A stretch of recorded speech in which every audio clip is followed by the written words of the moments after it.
ದಕ್ಷಿಣ ಕನ್ನಡ ಜಿಲ್ಲಾ ಪಂಚಾಯತ್, ಪಶುಪಾಲನೆ, ಪಾವೂರು ಗ್ರಾಮ ಪಂಚಾಯತ್, 3 ಒಕ್ಕೂಟ, ಧರ್ಮನಗರ, ಹರೇಕಲ, ಬೋಳ್ಯಾರು.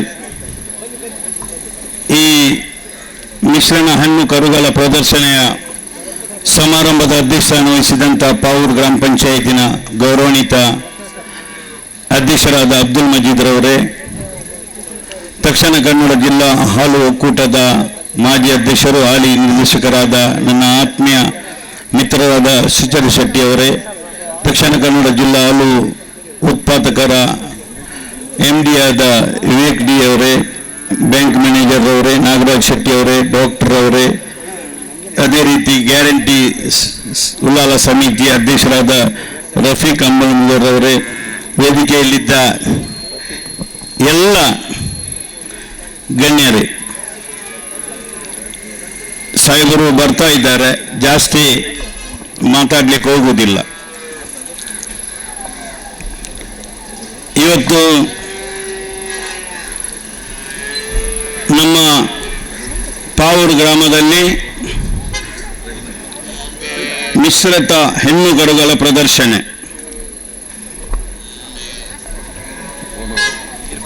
ಖಂಡಿತವಾಗಿ ನಮಗೆ ಬಹಳಷ್ಟು ಸಂತೋಷ.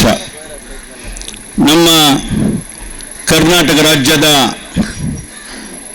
ಸಭಾಧ್ಯಕ್ಷರು, ಈ ಕ್ಷೇತ್ರದ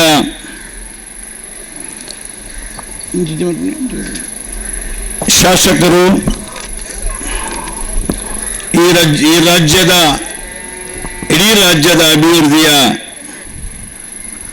ನೇತಾರರು, 6.5 ಕೋಟಿ ಜನರ ಎಲ್ಲ ಜಾತಿ ಸಮುದಾಯಕ್ಕೆ ಏಕದೃಷ್ಟಿಯಿಂದ ನೋಡುವಂಥ ನಮ್ಮೆಲ್ಲರ ನಾಯಕರು UT ಖಾದರ್ ಅವರು ಈಗಲೇ ಸಮಾರಂಭಕ್ಕೆ ಆಗಮಿಸಿದ್ದಾರೆ.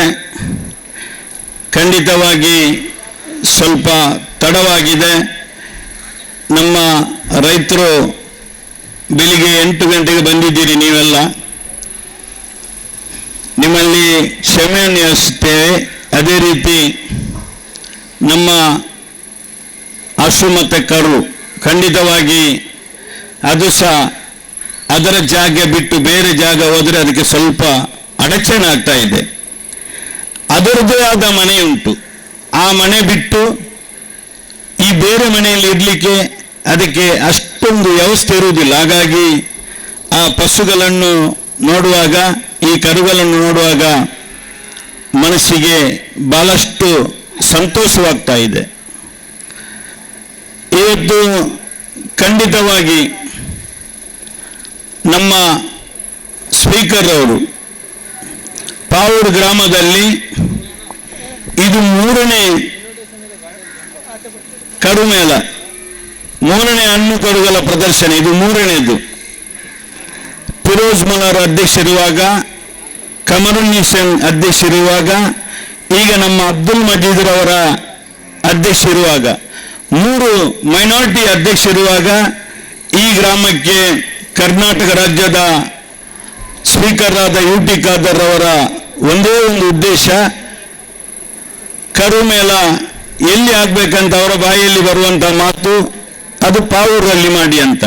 ನಾನು 2 ಸಲ ತಾಲೂಕ್ ಪಂಚಾಯತ್ ಅಧ್ಯಕ್ಷರಿರುವಾಗ ಶಾಸಕರಿಗೆ ಗಮನ ಕೊಟ್ಟು ಇಲ್ಲೇ ಮಾಡಿಸಿದ್ದು. ಈಗ ನಾವು ಇಲ್ಲದಿದ್ದರೂ ನಮ್ಮ ಇಲಾಖೆಯವರ ಹತ್ರ ಕೇಳುವಾಗ ಪಾವೂರಲ್ಲಿ ಮಾಡಿ ಅಂತ ಒಂದೇ ಮಾತು. ಹಾಗಾಗಿ ಅವರಿಗೆ ನಾನು ಇಡೀ ಗ್ರಾಮದ ಎಲ್ಲ ರೈತರ ಪರವಾಗಿ, ಗ್ರಾಮಸ್ಥರ ಪರವಾಗಿ ಹೃತ್ಪೂರ್ವಕವಾದ ಅಭಿನಂದನೆ ಸಲ್ಲಿಸ್ತೇನೆ. ಇವತ್ತು ಖಂಡಿತವಾಗಿ ನಾವೆಲ್ಲ ಸಂತೋಷ ಪಡುವಂತಹ ಒಂದು ವಾತಾವರಣ. ಕರ್ನಾಟಕ ರಾಜ್ಯದ ಗೌರವಾನ್ವಿತ ಮುಖ್ಯಮಂತ್ರಿಯಾದ ಯಡಿಯೂರಪ್ಪನವರು ಹಾಲಿನ ಸಬ್ಸಿಡಿ 2 ರೂಪಾಯಿ ಮಾಡಿದರು. ಮೊದಲಿಗೆ ಪ್ರಥಮ ಬಾರಿಗೆ ರೈತರಿಗೆ ಹಾಲಿನ ಸಬ್ಸಿಡಿಯನ್ನು ಕೊಟ್ಟವರು ಫಸ್ಟಿಗೆ ಯಡಿಯೂರಪ್ಪನವರು. ಅದರಲ್ಲಿ ನಾವು ರಾಜಿ ಇಲ್ಲ.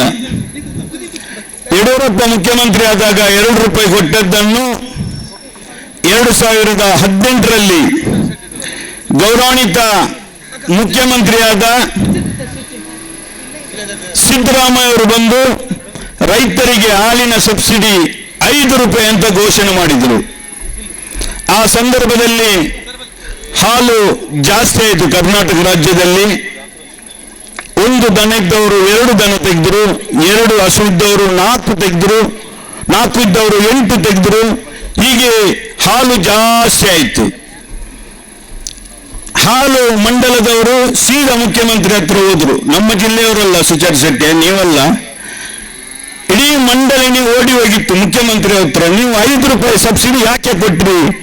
ಇಲ್ಲಿ ಹಾಲು ಬೇಕಾದಷ್ಟು ಆಯಿತು, ನಮಗೆ ಇದನ್ನು ಯಾವ ರೀತಿ ಕಂಟ್ರೋಲ್ ಮಾಡಲಿಕ್ಕೆ ಆಗುವುದಿಲ್ಲ ಅಂತ ಹೇಳಿ ಮುಖ್ಯಮಂತ್ರಿಯವರ ಗಮನಕ್ಕೆ ಕೊಟ್ಟಾಗ ನಮ್ಮ ಮಾನ್ಯ ಕರ್ನಾಟಕ ರಾಜ್ಯದ ಮುಖ್ಯಮಂತ್ರಿಯಾದ ಸಿದ್ದರಾಮಯ್ಯ ಅವರು ಹೇಳಿದ್ರು, ಹಾಲು ಉತ್ಪಾದನಾ ಮಂಡಳಿಯವರ ಹತ್ರ 1 ವಾರ ಬಿಟ್ಟು ಬನ್ನಿ, ನಾನು ನಿಮಗೆ ಅದರ ವ್ಯವಸ್ಥೆ ಮಾಡ್ತೇನೆ, ಏನು ಟೆನ್ಷನ್ ಮಾಡಬೇಡಿ ಅಂತ ಹೇಳಿದರು. 1 ವಾರ ಕಾಯುವುದು ಹಾಲು ಮಂಡಳಿಯವರು. ಹಾಲು ಜಾಸ್ತಿ ಆಯಿತು. 1 ವಾರ ಬಿಟ್ಟು ಹೋಗುವಾಗ ಈ ರಾಜ್ಯದ ಮುಖ್ಯಮಂತ್ರಿಯಾದ ಸಿದ್ದರಾಮಯ್ಯ ಅವರು ಘೋಷಣೆ ಮಾಡಿದರು, ಕರ್ನಾಟಕ ರಾಜ್ಯದಲ್ಲಿರುವ ಬಡ ಸರ್ಕಾರಿ ಶಾಲೆಯ ಮಕ್ಕಳಿಗೆ ಚಿರಭಾಗ್ಯ ಅಂತ ಅನೌನ್ಸ್ ಮಾಡಿದ ಮುಖ್ಯಮಂತ್ರಿ ಇದ್ರದ್ದು ರೈತರಿಗಾಗಿ ಮಾಡಿದ್ದು ಹೊರತು ಅದು ಜನಸಾಮಾನ್ಯರಿಗೆಲ್ಲ. ರೈತರಿಗೆ ಸಂಕಟದಲ್ಲಿ ಇರಬಾರದು, ಹಾಲು ಉತ್ಪಾದಕರ ಸಂಘಕ್ಕೂ ನಷ್ಟ ಆಗಬಾರದು ಅಂತ ಹೇಳಿ ಆ ಉದ್ದೇಶದಿಂದ ಹಾಲು ಉತ್ಪಾದಕರಿಗೆ ಚಿರಭಾಗ್ಯ ಅಂತ ಮಕ್ಕಳಿಗೆ ಕೊಡ್ತಾ ಇದ್ದಾರೆ. ಇವತ್ತು ಸರ್ಕಾರಿ ಶಾಲೆಯಲ್ಲಿ ಕಲಿಯುವಂತಹ ಮಕ್ಕಳು ಅದು ರೈತರು ಮಾಡಿದಂತ ಹಾಲನ್ನು ಕುಡಿಯುವಾಗ ನಮಗೆ ಬಹಳಷ್ಟು ಸಂತೋಷವಾಗ್ತದೆ. ಹಾಗಾಗಿ ನಾನು ಜಾಸ್ತಿ ಮಾತಾಡ್ಲಿಕ್ಕೆ ಹೋಗುವುದಿಲ್ಲ. ಯಡಿಯೂರಪ್ಪ ಸಿದ್ದರಾಮಯ್ಯ ಅವರನ್ನು ನಾವು ರೈತರು ಖಂಡಿತವಾಗಿ ಮರೆಯುವಂತ ಪ್ರಶ್ನೆ ಇಲ್ಲ.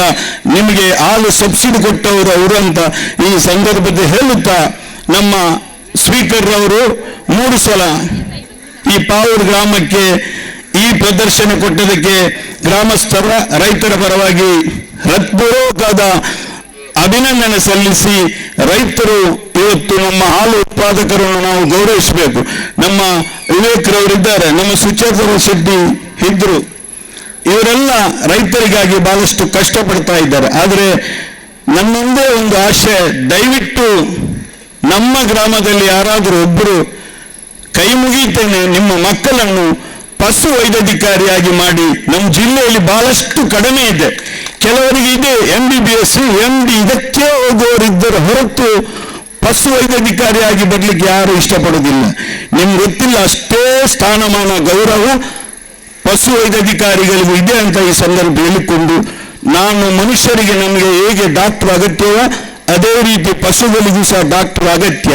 ಈಗ ಹೇಳ್ಬೋದು, ನಮ್ಮ ಇಡೀ ತಾಲೂಕಲ್ಲಿ ಒಬ್ಬರು ವೈದ್ಯಾಧಿಕಾರಿ ಇರುವುದು, 17 ಗ್ರಾಮ ಪಂಚಾಯತ್, 3 ಪಟ್ಟಣ ಪಂಚಾಯತ್. ಒಬ್ಬರಿಂದ ಇದನ್ನೆಲ್ಲ ಸಾಧನೆ ಮಾಡಲಿಕ್ಕೆ ಆಗುವುದಿಲ್ಲ. ಸ್ಪೀಕರ್ ಅವರು ಬಹಳಷ್ಟು ಕಷ್ಟಪಟ್ಟಿದ್ರು. ಮುಂದಕ್ಕೆ ನೋಡೋಣ, ಜಾಸ್ತಿ ಮಾಡಲಿಕ್ಕೆ ಪ್ರಯತ್ನ ಬರಬಹುದು. ಹಾಗಾಗಿ ಈ ನಮ್ಮ ಗ್ರಾಮದಲ್ಲಿ ಯಾರನ್ನಾದರೂ ಒಬ್ಬರನ್ನು, ನಿಮ್ಮ ಮಕ್ಕಳು, ನಮ್ಮ ಮಕ್ಕಳೆಲ್ಲ ಕಲಿತಾಗಿದ್ದಿಲ್ಲ, ಅದನ್ನು ನಾವು ಮಾಡ್ಬೋದಿತ್ತು. ಯಾರನ್ನಾದರೂ ಒಬ್ಬರನ್ನು ನೀವು ಡಾಕ್ಟರನ್ನಾಗಿ ಮಾಡಬೇಕನ್ನೋ ನಿಮ್ಮಲ್ಲಿ ಮನವಿ ಮಾಡುತ್ತಾ, ನಮ್ಮ ರೇಖಾ ಮತ್ತು ಅಶೋಕ್ ಇದ್ದಾರಲ್ಲ, ಇಬ್ಬರು ಪಶು ಇಲಾಖೆಯಲ್ಲಿ, ಈ ದಕ್ಷಿಣ ಕನ್ನಡ ಜಿಲ್ಲೆಯ, ಅದರಲ್ಲಿ ಮಂಗಳೂರು ಮತ್ತು ಉಳ್ಳಾಲ ತಾಲೂಕಿನ ಸಂಪತ್ತು ಯಾವುದಂತ ಹೇಳಿದ್ರೆ ಗಂಡ ಹೆಂಡತಿ ರೇಖಾ ಮತ್ತೆ ಅಶೋಕ್ ರವರು. ಖಂಡಿತವಾಗಿ 6 ವರ್ಷಗಳ ಕಾಲ ರೇಖಾ ಮೇಡಮ್ ರವರು ಈ ಗ್ರಾಮದಲ್ಲಿ ಎಲ್ಲ ರೈತರಿಗೆ ಅವರ ಎಲ್ಲ ಉದ್ದೇಶವನ್ನು ಈಡೇರಿಸಿ ಎಲ್ಲದರಲ್ಲಿ ಮುಂಚೂಣಿ ಇದ್ದಂತ ರೇಖಾರವರು ಇದ್ದಾರಲ್ಲ, ಇದ್ದಾರೆ. ಅವರ ಹಸ್ಬೆಂಡು ಸಹ ಇದು ವೈದ್ಯಾಧಿಕಾರಿಯಾಗಿ, ಗಂಡ ಹೆಂಡತಿ ಇಬ್ಬರು ವೈದ್ಯಾಧಿಕಾರಿಯಾಗಿ ಕೆಲಸ ಮಾಡುವುದು ನಮಗೆ ಹೆಮ್ಮೆ ಅಂತ ಈ ಸಂದರ್ಭದಲ್ಲಿ ಹೇಳಿಕೊಂಡು, ನಮ್ಮ ಗ್ರಾಮದ ಎಲ್ಲ ರೈತರಿಗೆ ಅಭಿನಂದಿಸಿ, ಜಾಸ್ತಿನ ಅಭಿವೃದ್ಧಿ ಬಗ್ಗೆ ಯಾವುದು ಇವತ್ತು ಮಾತಾಡಲಿಕ್ಕೆ ಹೋಗುವುದಿಲ್ಲ. ಇಲ್ಲಿ ಅಭಿವೃದ್ಧಿಯ ಸರ್ದಾರ ಬಂದು ಕೂತಿದ್ದಾರೆ, ಆದರೆ ಅದು ಹೇಳುವಂತ ಅವಕಾಶ ಇದೆ. ನಿಮ್ಮ ಪಂಚಾಯತಿ ಕಟ್ಟಡದ ಉದ್ಘಾಟನೆ ಇದೆ, ಆವತ್ತು ನಾವು ಹೇಳ್ತೇವೆ. ಆವಾಗ ಇವತ್ತು ನಮ್ಮ ಅದರ ಬಗ್ಗೆ ಯಾವುದು ಇವತ್ತು ಮಾತಾಡಲಿಕ್ಕೆ ಹೋಗುವುದಿಲ್ಲ. ರಾಜ್ಯದ ಸ್ಪೀಕರ್ ಅವರ ಮುಂದೆ ಅದನ್ನೆಲ್ಲ ನಾವು ಮಾತಾಡಿದರೆ ಈಗ ಆಗುವುದಿಲ್ಲ ಅಂತ ಈ ಸಂದರ್ಭದಲ್ಲಿ ಹೇಳಿಕೊಂಡು, ರೈತರು ಬಹಳಷ್ಟು ಕಾದಿದಿರಿ, ನಿಮಗೆ ಎಷ್ಟು ಅಭಿನಂದನೆ ಕೊಟ್ಟರು ಸಾಕಾಗ್ಲಿಂದ ಈ ಸಂದರ್ಭದಲ್ಲಿ ಹೇಳಿಕೊಂಡು ಪಾವೂರು ಗ್ರಾಮದ ಬೋಳಿಯಾರ್ ಗ್ರಾಮದ ಹರೇಕಲ ಗ್ರಾಮದ ಎಲ್ಲರನ್ನು ವಂದಿಸಿ ನನ್ನ ಮಾತನ್ನು ಮುಗಿಸ್ತೇನೆ. ಜೈ ಪಶು ಇಲಾಖೆಯ ಅಧಿಕಾರಿಗಳಿಗೂ ರೈತರಿಗೂ.